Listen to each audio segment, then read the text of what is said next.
We're doing a deep dive into Ineffa, the first playable character from Nodkrai. That's right, a battle-made android, apparently. And here's where it gets, like, really interesting. She's not just another character. No, she's a 5-star electro polearm user. Designed as this hybrid DPS and sub-DPS. And the leaks suggest she's going to hit, well, incredibly hard. Yeah, like a truck seems to be the phrase floating around. And she's coming in version 5.8. Correct. 5.8, which officially brings Nodkrai into the game. Big stuff. Huge. So our mission today basically is to pull out the key info from these kit details, right? Exactly. We'll break down everything, her attacks, her skill. That cleaning mode, carrier frequency skill, sounds wild. Okay. AoE Electro, the shield, and summoning Brigitte. Oh yeah, the multi-purpose smart assistance unit, or as the sources like to call her. The tiny murder drone. Love it. Gotta love it. Then we've got her burst, supreme instruction, cyclonic exterminator. These names are great. They really are. We'll cover the passives, constellations for, the people who really want to push her. Right, the dedicated players. And finally, her signature weapon, Fractured Halo. Okay, sounds like a plan. Let's get into it and see what makes Ineffa such a big deal for everyone, lore fans, collectors, players.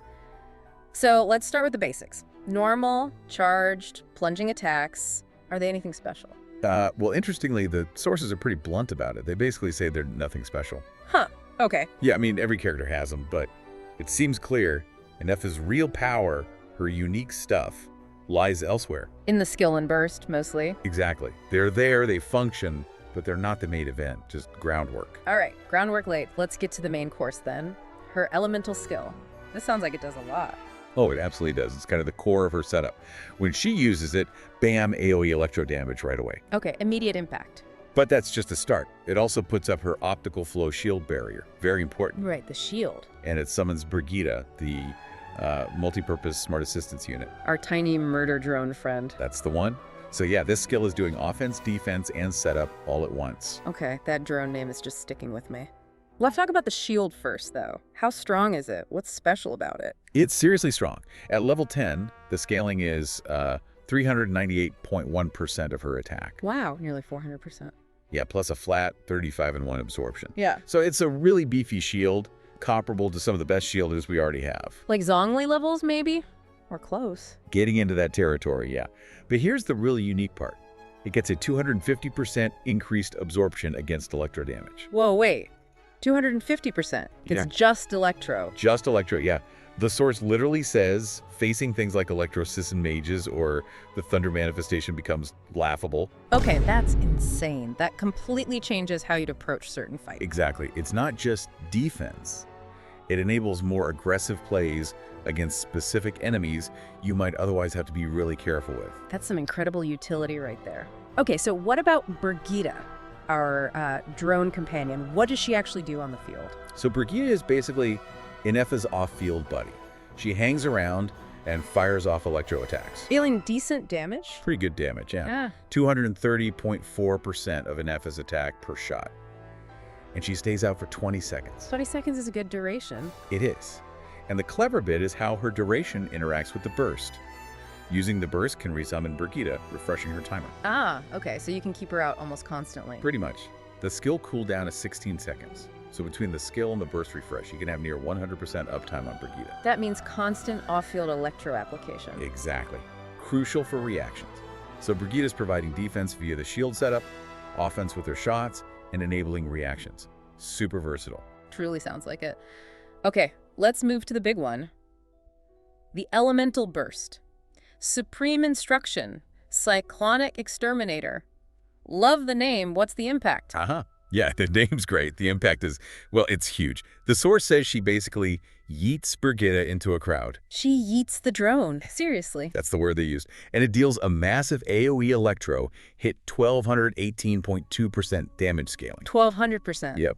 The sources actually compare it to Nubalette level burst numbers. Okay, now that's a comparison. That's serious burst potential. It really is. It means she can deliver a massive upfront punch, great for clearing mobs or taking a huge chunk off a boss's health bar. And what happens to Brigitte after being yeeted? If she was already out, she just gets resummoned at the target location with her duration refreshed. So you don't lose your drone support. Smart.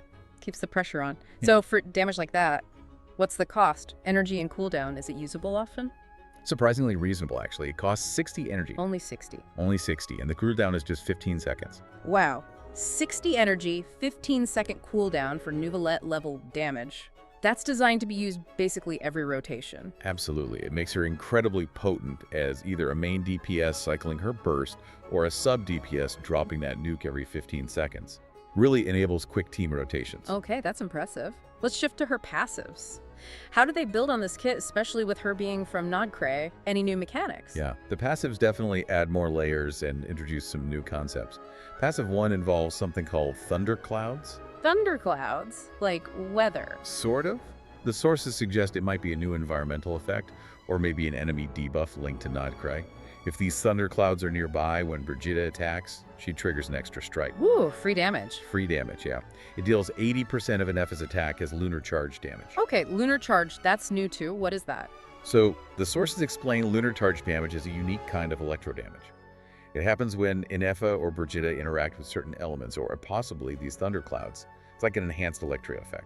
Interesting. So passive 1 gives extra damage that leverages these new Nodkrai mechanics. Precisely. More zaps, more electro application, especially when those specific conditions are met. Cool. Free extra zaps are always good. What about passive 2? Passive 2 is a really nice team buff. After Ineffa uses her burst, the whole party gets an elemental mastery boost. Oh, how much? It scales. They gain EM equal to 6% of Ineffa's attack for 20 seconds. Wait, EM scaling off attack? That's unusual. It is, and potentially very strong, especially for reaction teams. Think electrocharged, aggravate, hyperbloom. This is a significant damage increase for the whole team. Yeah, that pushes her hybrid support role even further. Amplifies everyone. Definitely. And then passive 3 is more domestic. Domestic. She's a battle mate, right? Exactly. When cooking, she has a 30% chance to give you a bonus seasoning ingredient. Huh. Okay, practical too. Maybe she'll have some unique Nodkrai recipes. We can hope. Always nice to have those little quality of life passives. For sure. Okay, now for the people really looking to invest, let's talk Constellations. What do they add to Ineffa? Right, Constellations. C1 gives a pretty significant damage boost. Her shield grants a buff. Another buff from the shield. Yep. It increases lunar charge damage by 2.5% per 100 attack Ineffa has, capping it at 50%. Okay, so more attack directly buffs her special lunar charge damage via the shield. Synergizes with passive 1. Directly. Makes her shield both defensive and a key offensive tool. Yeah. Then C2. C2 sounds pretty wild. Go on. When her burst hits, it applies something called Punishment Edict to an enemy. Punishment Edict. Okay. After a short delay, or if the enemy gets hit, it triggers another AoE Electro Blast for 400% of her attack. Another 400% OE on top of the main burst. Yep, and that's not all. Casting the burst at C2 also grants shields to the entire party. What? Okay, the source is called C2 Cracked, right? I can see why. Massive extra damage and team-wide shielding on the burst. Exactly. It's a huge jump in both her personal damage and the team's survivability. Really makes her burst even more central. That is genuinely powerful for C2. What about the later ones, C3 and beyond? C3 is standard, boosts her elemental skill level by 3, but C4 is where things get really interesting for energy. Energy. How so? Remember that lunar charge damage? Yep. At C4, every time your team triggers a lunar charged reaction. Okay, so there are specific reactions tied to it. Seems like it. Maybe a new type of electrocharge or overload unique to her kit. Yeah. Anyway, each time one happens, you recover 5 energy. 5 energy per reaction. Yep, and it can happen every 4 seconds. Yeah. The sources call her an energy at this point. An energy. That's huge. That basically solves her own energy needs and helps battery the whole team. Completely. It opens up way more team compositions, potentially lets you drop dedicated battery characters, run lower ER builds. It's a game changer for rotations. Wow. Okay, that C4 sounds amazing for flexibility. And C5? C5 boosts her elemental burst level by 3. More damage on that already massive hit. Makes sense. And finally, the big one, C6. C6 introduces the carrier flow buff. This buff is active whenever Ineffa's shield is up. Okay, so basically whenever her skill is active. Right. With this buff active, and when those nearby thunderclouds zap enemies, Ineffa periodically deals AoE electro damage around your active character. Wait, around the active character, even if Ineffa's off-field? Exactly. It's 200% of her attack as AoE electro happening every 3.5 seconds. The source describes it as unlocking an AoE storm simulator. An AoE storm simulator, just constant passive AoE damage raining down. Pretty much. Even when she's swapped out, as long as her shield was up and the thundercloud conditions are met, it turns her into this relentless source of off-field AoE damage. That sounds incredibly fun, especially for clearing groups. Okay, last piece of the puzzle. Her signature weapon, Fractured Halo. How does it tie into all this? Well, sources are very clear. It's tailor-made for her. And looking at the stats, you can see why. Okay, what does it do? At Refinement 5, just using her skill or burst gives Ineffa a 24% attack buff for 20 seconds. Nice, simple attack buff. Long duration, too. Very long. But here's the key part. If a shield is created while that buff is active, which her skill does reliably, the entire party gets a plus 40% lunar charge damage bonus also for 20 seconds. Ah, so it buffs her attack and buffs the entire team's damage for her unique mechanic triggered by using her core ability. Precisely. It lines up perfectly with everything she wants to do. Use skill, generate shield, boost her own damage, boost the team's lunar charge damage. So with her skill cooldown being 16 seconds and these buffs lasting 20, you basically have permanent uptime on both buffs. Pretty much permanent, yeah. Which is why the sources call it a no-brainer best in slot. Makes total sense. It just slots right in and maximizes everything. It really does. It's the ideal weapon to push her damage and her support capabilities to the max. A true power spike.